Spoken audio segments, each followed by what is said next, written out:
o nosso Senhor vai à casa daqueles seus amigos, seus discípulos tão conhecidos e tão caros ao seu coração. João diz de modo muito bonito: Jesus amava Marta e sua irmã e Lázaro. Isso é muito bonito. Eu já disse aqui uma vez, no decorrer destes exercícios, e vou dizer novamente: estejam atentos que Jesus, o homem Jesus, é um homem plenamente realizado. Vejam como Jesus não é daqueles santos assim, duros, aqueles ascetas quase que desumanos. Jesus sabe apreciar, eu já disse isso aqui, a beleza dos lírios dos campos, das aves do céu. Jesus sabe parar diante de um campo de trigo maduro e ver a beleza. Lembre do Evangelho de João, na passagem da Samaritana. Jesus diz: olhai os trigais amarelos. Veja, chegou o tempo da colheita. Jesus sabe ser delicado com as mulheres. Jesus se irrita com os apóstolos, porque são insensíveis e querem espantar as crianças que queriam abraçá-lo. Jesus, a gente tem acompanhado, é tão delicado com as pessoas. Então, a aproximação com Deus, o verdadeiro contato com Deus, não nos desumaniza. Não nos deve fazer pessoas frias, insensíveis, como, repito, como os faquires da Índia. O asceta cristão é um homem doce, doce. O contato com Deus nos deixa com a sensibilidade aguçada, porque Deus é amor. Então estejam atentos a isso. Vocês devem aprender a formar amizades, a construir amizades sadias, verdadeiras. Uma das coisas mais tristes no clero é a incapacidade entre os padres de serem amigos. Então, como eu vou ter um presbitério? Ah, mas o presbitério é um conceito teológico. Nas nuvens, é um conceito teológico alicerçado numa experiência humana de sermos irmãos, de nos alegrarmos com o sucesso do outro, de nos entristecermos com a queda do outro, de chegarmos juntos na necessidade dos outros. Eu fico tão alegre quando eu estou em casa, às vezes o telefone toca, aí um padre, um ou outro faz: Dom, eu digo: diga, o senhor está em casa? Tô. O senhor nem sabe onde a gente está agora, vai morrer de inveja. Eu digo: onde é que estamos? Ah, a gente está na orla. Eu disse: quem é que está? Eles dizem: uns 4 ou 5, comendo agora uma pizza, passeando. Quer vir? Eu digo que nada, eu não posso não. E fico feliz da vida, porque estão lá. Às vezes a gente passou o dia na praia, fico feliz da vida. O melhor amigo de um padre é outro padre.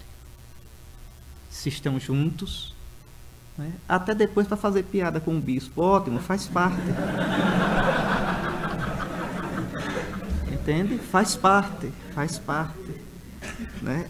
Então, veja, eu quero pedir isso a vocês, que a aproximação à vida de santidade não os desumanize.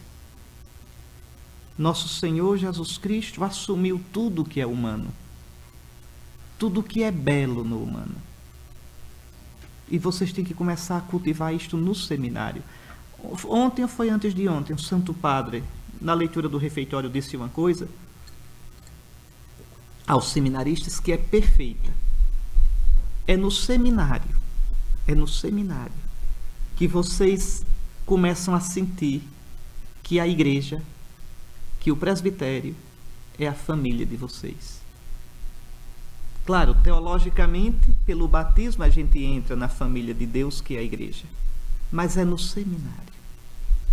No seminário. Que depois, quando tiverem padres adultos e velhos, vão dizer: ah, desde o seminário que eu conheço, que ele só chegava atrasado, continua chegando ainda hoje. Desde o seminário que aqueles dois arengam. Veja, então a gente tem uma história comum para contar. Eu me lembro quando era seminarista novo em Maceió, uma das maiores festas dos seminaristas eram ajudar no retiro do clero. Nesse tempo não tinha tanto padre, o retiro era no seminário mesmo, a gente ia ajudar. E para que alegria? Para mangar dos padres. Sim, a gente sabia o cacuete de cada um, a mania de cada um. Mas entendam, isso faz com que você se sinta membro daquela família, da qual o bispo é o pai, na qual existem os irmãos mais velhos. E a gente vai aprendendo. Não se aprende a ser padre com um curso, é com a convivência. É a tradição, um modo de ser que vai passando. Então vejam Jesus. Vejam como é bonito isso que João diz. Jesus amava Marta e sua irmã e Lázaro. Pois bem, vamos ao texto. Jesus entrou num povoado e uma mulher de nome Marta o recebeu em sua casa. Ela tinha uma irmã Maria, a qual se sentou aos pés do Senhor e escutava a sua palavra. Marta, porém, estava ocupada com os muitos afazeres da casa. Ela aproximou-se e disse: Senhor, não te importas que minha irmã me deixe sozinha com todo o serviço? Manda, pois, que ela venha me ajudar. O Senhor, porém, lhe respondeu: Marta, Marta, tu te preocupas e andas agitada com muitas coisas. No entanto, uma só é necessária. Maria escolheu a melhor parte e esta não lhe será tirada. Marta e Maria, ambas recebem o Senhor. Ambas são discípulas, juntamente com Lázaro, o irmão das duas. E aqui, antes de a gente entrar nas atitudes de Marta e de Maria, a gente deve fazer uma observação. Jesus não veio formar um grupo hermético, esotérico, fechado em si mesmo. Até a sua morte, Jesus dirigiu-se a todo o povo de Israel. Até o último momento, Jesus quis que Israel o escutasse, o reconhecesse como Messias e se abrisse para ele. Então, mesmo diante dos fechamentos, das resistências, ele nunca caiu na tentação de se fechar, de formar uma seita. Não, Jesus vem para Israel. E realmente, o resto de Israel, de que falavam os profetas, são aqueles membros do povo de Israel que acolheram Jesus. Então, daquele tronco, daquela raiz sagrada que é o povo de Israel, um resto. Lembrem da palavra de Deus pelo profeta Isaías: ainda que sejais tão numerosos como as areias da praia do mar, só um resto. Então, a raiz da qual nós viemos, o novo Israel nasce do resto de Israel.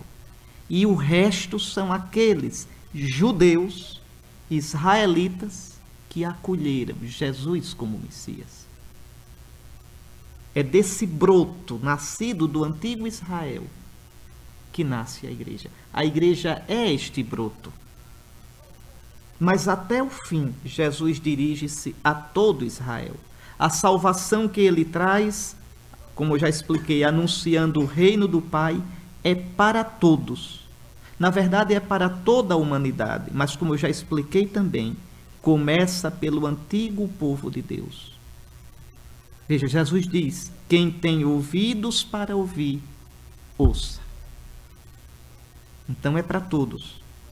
Nosso Senhor vem para realizar o desígnio daquele Deus Salvador, que quer que todos os homens sejam salvos e cheguem ao conhecimento da verdade.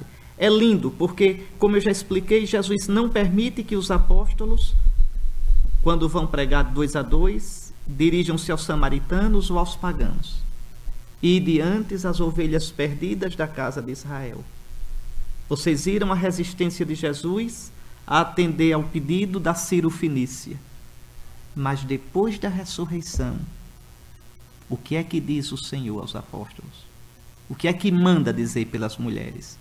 Ele vos precede na Galileia, longe de Jerusalém, não é mais em Jerusalém. Por que na Galileia? Porque a Galileia é a região mestiça. A Galileia é a região dos pagãos, Galileia das nações. Desde o século VIII a.C., aliás, desde o século X, desde 922, quando os assírios deportaram as tribos do norte, desde aquela época, aquela região norte da Terra Santa se torna uma região de pagãos, de presença forte de pagãos. Ele vos precede na Galileia, não mais em Jerusalém. Veja, já está lá esperando. Se ficar em Jerusalém, não vão encontrá-lo. Ele vos precede lá. Vai na frente. O Senhor sempre vai na nossa frente. A gente vai anunciá-lo, ele já está lá esperando. Não tenham medo não, podem ir que ele está lá esperando. Quantas vezes vocês vão tomar esse susto? Vão anunciar o Evangelho e quando chega lá já encontra sementes. O Senhor vos espera na Galileia. No mundão aí. Lá, olha que loucura. Lá o vereis. Lá o vereis. Tenham medo não. E quando chegam lá, o que é que ele diz? Ide por todo o mundo. Olha como é bonito. Ide por todo o mundo. Pregai o Evangelho. Então, esse sonho de Deus, que todos se salvem e cheguem ao conhecimento da verdade. Jesus, desde o começo, mas etapa por etapa, ele vai atuando.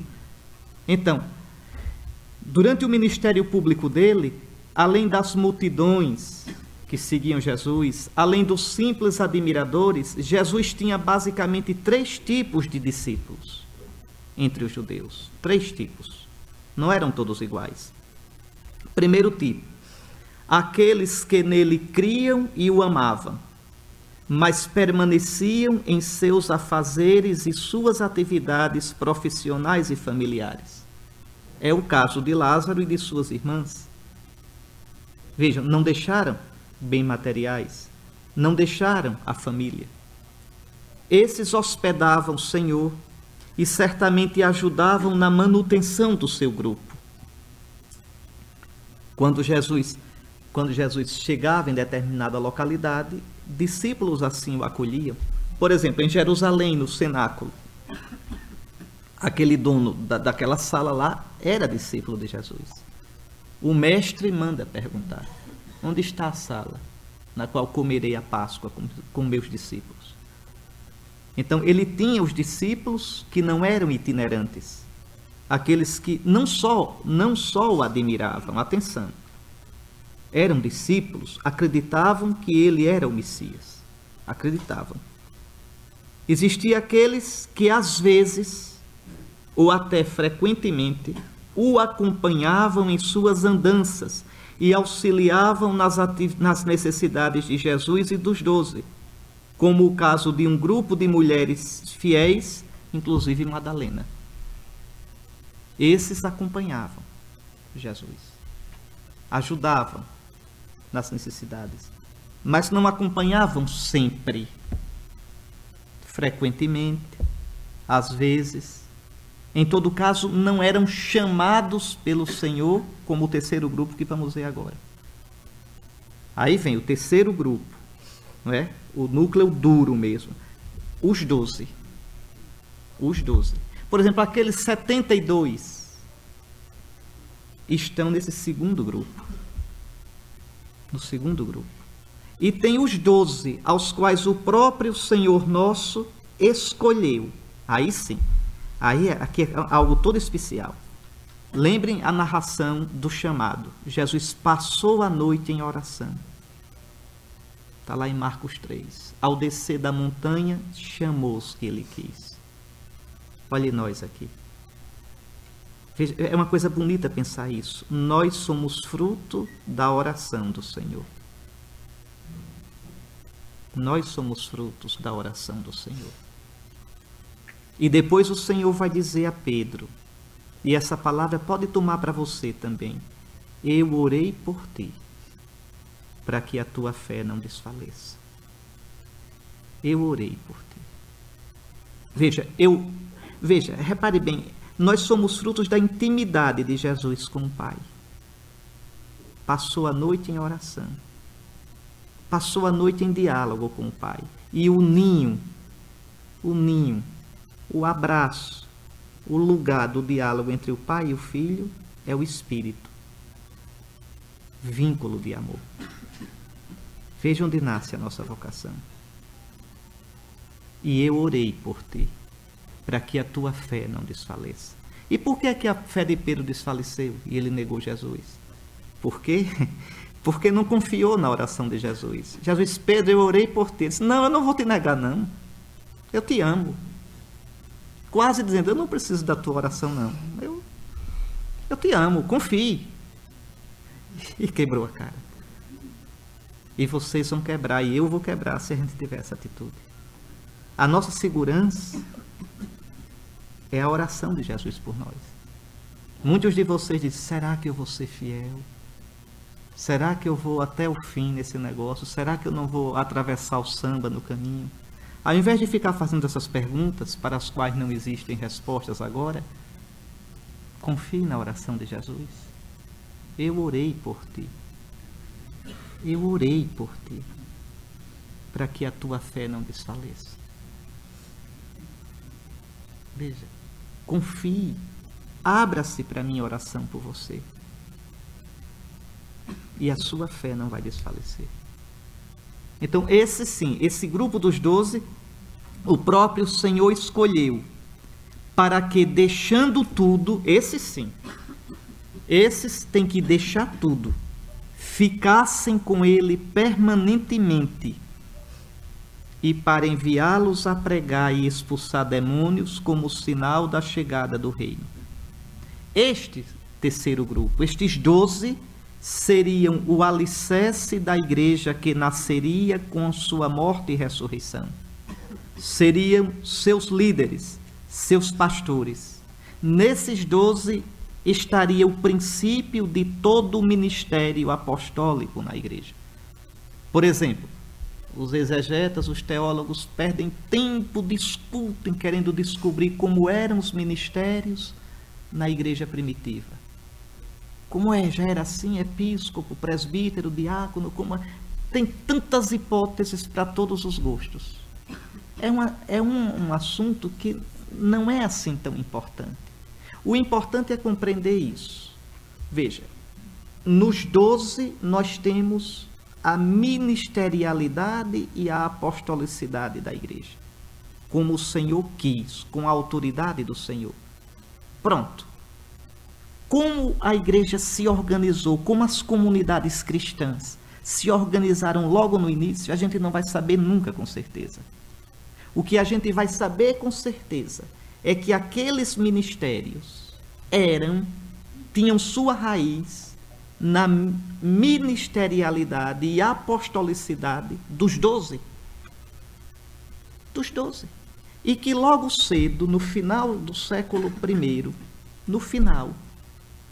em grande parte da igreja, já estava estruturado em episcopo, um episcopado de um só, monárquico, um colégio de presbíteros e a ordem dos diáconos. A gente já vê isso nas cartas de Santo Inácio de Antioquia, finalzinho do século I, pelo ano 97, 99, segundo alguns, início do século II. Então veja, o importante é isso. Nós somos herdeiros autênticos da apostolicidade, da ministerialidade dos 12, do grupo dos 12. O grupo dos 12, veja, a herança do grupo dos 12, do que o Senhor confiou aos 12, hoje se concretiza no ministério dos bispos em comunhão com o bispo de Roma, veja, e com seus cooperadores, os presbíteros e diáconos, por vontade do Senhor, que escolheu aquele grupo, esse terceiro grupo, que quis este terceiro grupo na sua igreja. Então, estes últimos seriam então o princípio de todo o ministério apostólico. Agora, se olharmos bem, o que iguala a todos no discipulado é a fé em Jesus. É o amor à sua pessoa, a disponibilidade total em acolher na vida a sua palavra, isto é, o anúncio do reino que ele faz, tornando Jesus, tornando o reino efetivamente presente e atuante com sinais e prodígios. Como eu já expliquei a vocês, os milagres de Jesus não são milagres por milagres, mas são um sinal da presença do reino de Deus. É isto que tornava alguém discípulo de Jesus. É isto que ainda hoje nos faz discípulos seus e nos iguala diante dele. Então, crê nele, não primeiro na doutrina, mas na pessoa. Crê, eu creio em ti, Jesus. Creio em ti. Eu aposto, eu arrisco a minha vida em ti. Veja, aqui sim. Eu sigo teus passos na minha vida. Basta pensar na fé de Madalena, que não era dos 12, mas uma itinerante que se manteve ao pé da cruz. Ou ainda pensar na palavra de Marta, que mesmo permanecendo em casa, em seus afazeres, exclamou com todo o coração na triste ocasião da morte de Lázaro: sim, Senhor, eu creio que tu és o Cristo, o Filho de Deus que vem ao mundo. Como tantos que ficam em casa, que se casaram, que estão na sua profissão e têm uma fé linda em Jesus.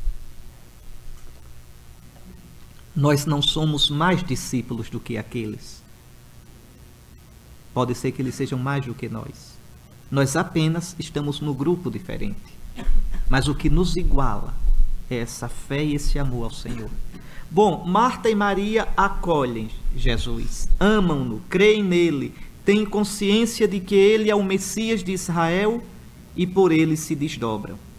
Sua chegada àquela casa certamente foi motivo de imensa alegria. E aí vamos ver logo Marta. Depois a gente vê Maria. Marta, como discípula fiel, dá o melhor de si. E certamente o faz porque crê e ama. Por que é que Marta se mete na cozinha e começa logo aquele alvoroço a preparar tudo? Porque crê em Jesus. Porque ama Jesus.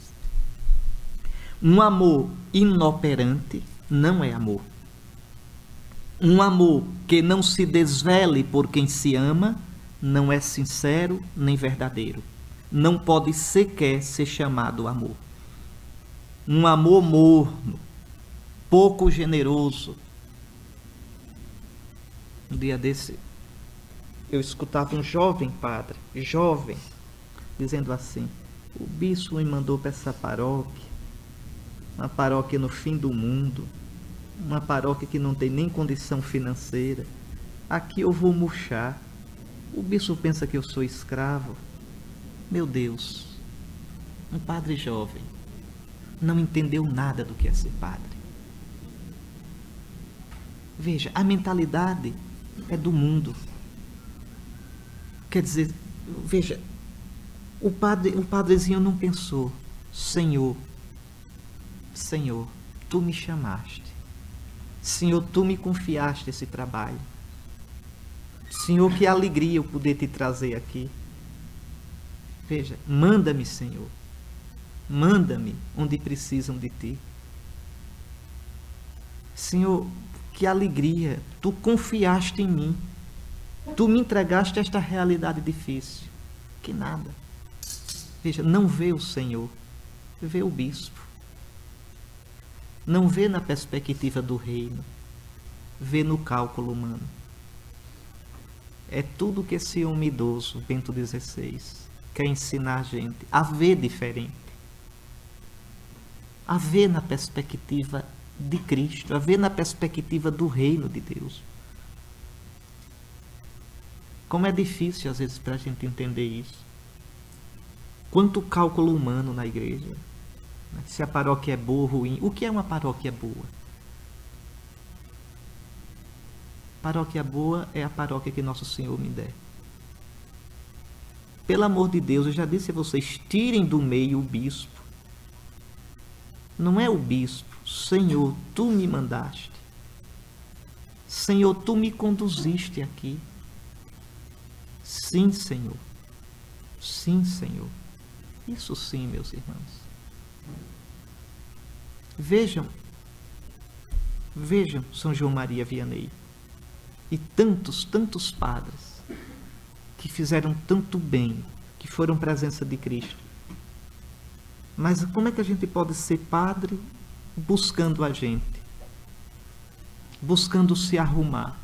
Se fosse para se arrumar, vocês estão no lugar errado, estão perdendo tempo, estão sendo bobos. Tem jeito bem mais fácil de se arrumar hoje em dia. Então, um amor que seja de verdade generoso, um amor morno, pouco generoso, calculista, interesseiro, de modo algum pode ser considerado amor. Marta, portanto, é um modelo do discípulo que se desdobra pelo seu mestre, que não mede esforços em oferecer-lhe o melhor que pode, com zelo, com empenho ardoroso. Marta é modelo para nós, para todos nós. Todos nós temos obrigação de ser como Marta. Não é à toa que ela é Santa Marta.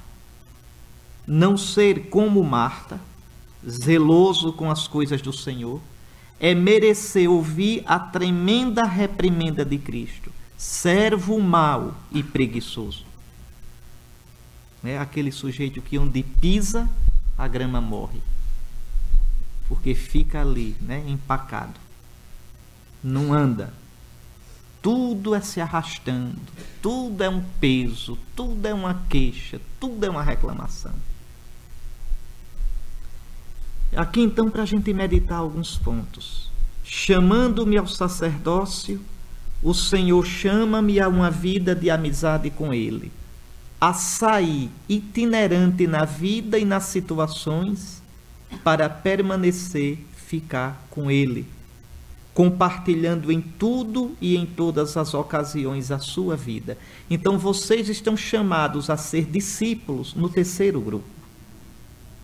É um grupo de itinerantes. Veja, itinerantes na vida. Eu vou viver a minha vida naquela mística. Nós não temos aqui na terra cidade permanente. Minha cidade é Cristo. Meu repouso é Cristo. Minha estabilidade é Cristo. Não situações, não paróquia, não cargo, não título. Cristo.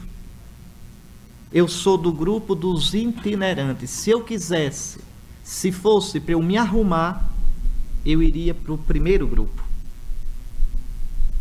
Ser cristão, amigo de Cristo, piedoso, com minha casa, meu emprego, minha comodidade.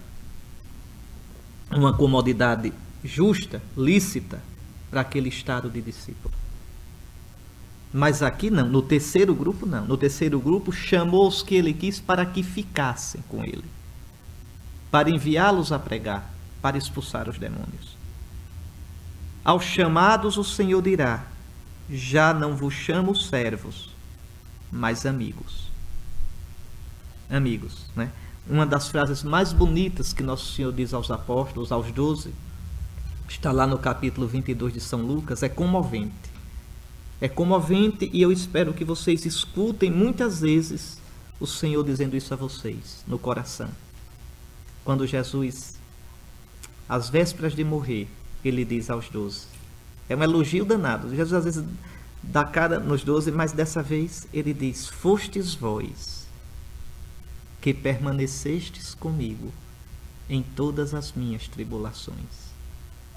Está aí a nossa honra. Está aí o nosso orgulho. Está aí a nossa herança. Vós permanecestes comigo nas minhas tribulações. Vós não fugistes. No meu cansaço, no meu não ter onde reclinar a cabeça, nas minhas andanças, vocês ficaram comigo. Veja que coisa linda. E entendam que as tribulações deles são as nossas e as nossas são as deles. Se somos amigos dele, a vida é em comum. A vida é em comum. Nós convivemos. Naquela fase triste dos escândalos, a imprensa metendo o pau na igreja, um bispo me disse, a pressão é tanta que eu tenho pensado, quando sai assim, não colocar a cruz peitoral. Eu digo, pelo amor de Deus, somos nós que temos que mostrar a cara para baterem agora. É nossa herança, é nossa honra, é nosso orgulho. Por que zombam de nós? Por causa dele. É uma forma de bater nele. É uma forma de querer desmoralizá-lo. E se é contra ele, a gente não pode querer estar no bem bom. A gente tem que mostrar a cara e dizer, ele é meu amigo. Ele é meu amigo. Eu sou discípulo dele. Também tu és discípulo desse homem? Sim. Sou discípulo dele. Então, mostrar a cara somente nos momentos de apoteose. Então, fostes vós que permanecestes comigo em todas as minhas tribulações.